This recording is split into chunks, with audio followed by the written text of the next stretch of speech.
vous faire la présentation sur les troubles de l'hémostase, cours préparé par le Dr Saada Ali Ege et moi-même Dr Mohamed Ndoye.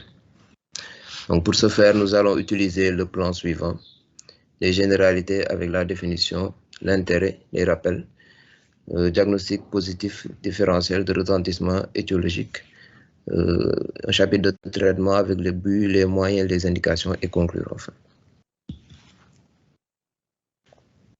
Donc, les troubles de l'hémostase, il s'agit de l'ensemble des manifestations les paracliniques résultant d'une anomalie, d'une ou de plusieurs étapes de l'hémostase. L'hémostase qui est l'ensemble des mécanismes qui concourent à l'arrêt du saignement. L'intérêt, il est diagnostique parce que les étiologies sont diverses et variées et nécessitant parfois des explorations qui sont poussées. Il est également thérapeutique avec le traitement substitutif en facteur de la coagulation qui est possible. Et le pronostic peut être engagé, pronostic vital ou fonctionnel, avec les déformations articulaires qui peuvent en résulter. Donc, pour le rappel, nous commençons par l'hémostase primaire, qui est la première étape de l'hémostase et qui met en jeu trois principaux mécanismes, à savoir la vasoconstriction, qui va permettre d'avoir le maximum de facteurs au niveau du site où se fait l'hémostase, et l'interaction des plaquettes avec la surface lésée, aboutissant à la formation du clou plaquettaire hémostatique, et l'activation de la coagulation à la surface de l'agrégat plaquettaire avec génération de thrombine. Maintenant, la génération de thrombine est à l'origine de deux phénomènes complémentaires qui sont essentiels pour l'arrêt du saignement et à la réparation vasculaire ad intégram, à savoir l'activation du système de la coagulation qui va aboutir à la formation d'un réseau de fibrines qui consolide les mailles, dans ces mailles le thrombus plaquettaire. On a également l'activation du système de fibrinolyse grâce à la génération de plasmine qui va dissoudre le thrombus fibrinoplaquettaire et conduire ainsi à la réparation du vaisseau lésé.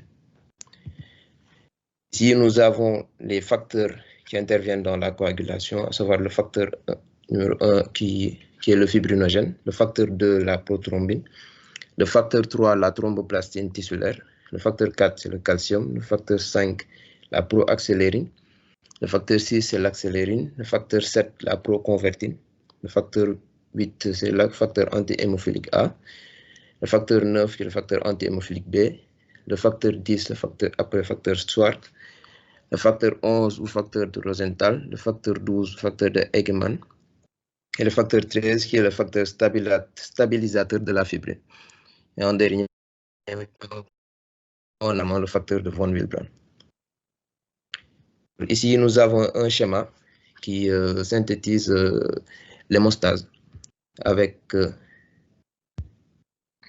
ici l'hémostase primaire qui va de la vasoconstriction d'abord, comme décrit précédemment, secondaire à une brèche vasculaire, après l'adhésion plaquettaire, et ensuite l'agrégation plaquettaire. Maintenant, les facteurs qui vont agir dans cette hémostase primaire, donc on a le facteur de von Willebrand, on a le fibrinogène, on a les plaquettes, entre autres facteurs.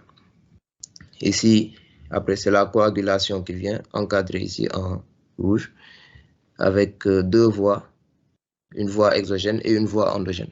Alors, la voie exogène, elle démarre avec le facteur tissulaire qui vient activer le facteur 7. Ici, facteur 7 activé va maintenant à son tour activer le facteur 10.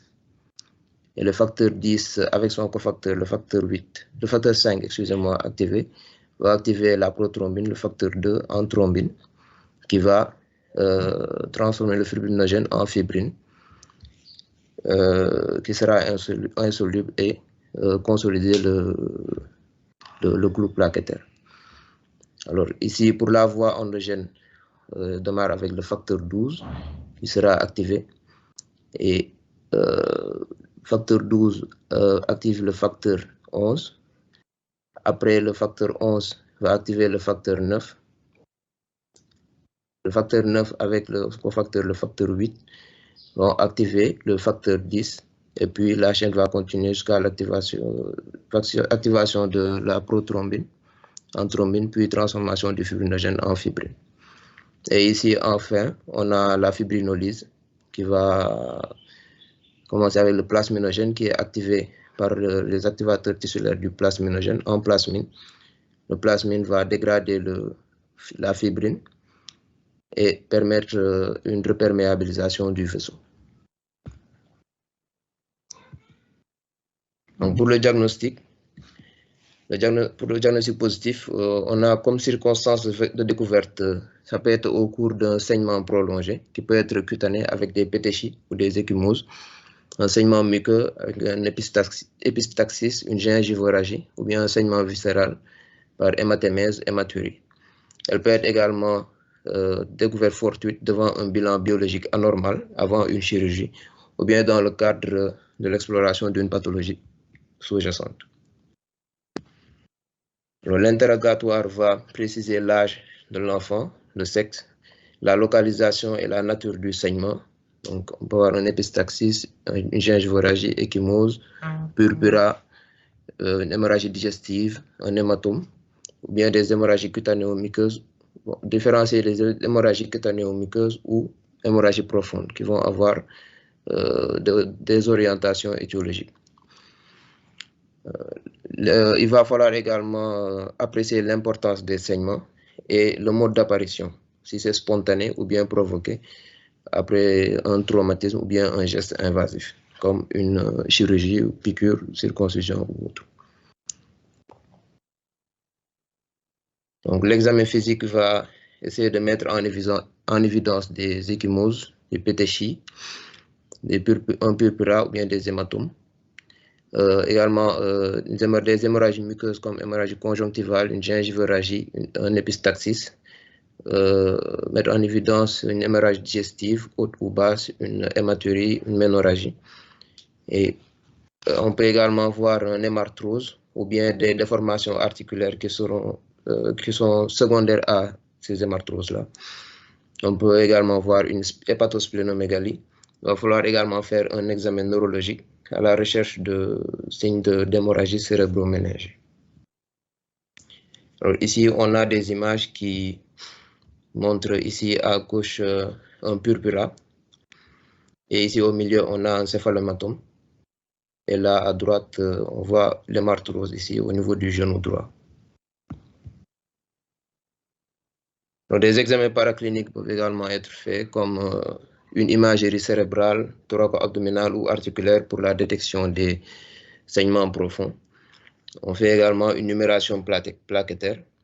On peut faire le temps d'occlusion plaquettaire ou PFA 100 qui remplace le temps de saignement qui a été jugé comme invasif et qui n'est pas très répétitif. On a également le temps de Quick qui explore la voie exogène ou également taux de prothrombine. Il y a le temps de céphaline avec activateur qui explore la voie endogène et le temps de thrombine qui explore les deux voies. Alors ici, on a une image d'hématome sous-dural ici à la tomodensitométrie cérébrale à gauche. Ici, on voit une image d'hémorragie cérébrale intraparenchymateuse.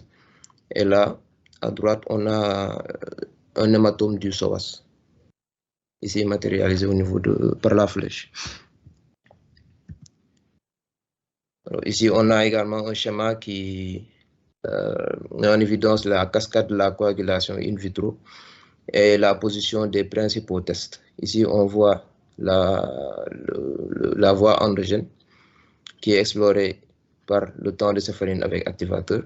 Ici, on a la voie exogène explorée par le temps de Quick, taux de prothrombine. Et ici, la voie commune, c'est explorée par le temps de thrombine. Alors, comme diagnostic différentiel, peut se faire avec un épistaxis récurrent chez les enfants, qui peut être causé par une rhinite allergique, une hypertrophie des végétations adénoïdes, une sinusite, des polypes nasaux ou bien une simple manipulation digitale par l'enfant. L'examen différentiel peut se faire également avec la maltraitance ou on voit un retard au recours aux soins. On peut également avoir des fractures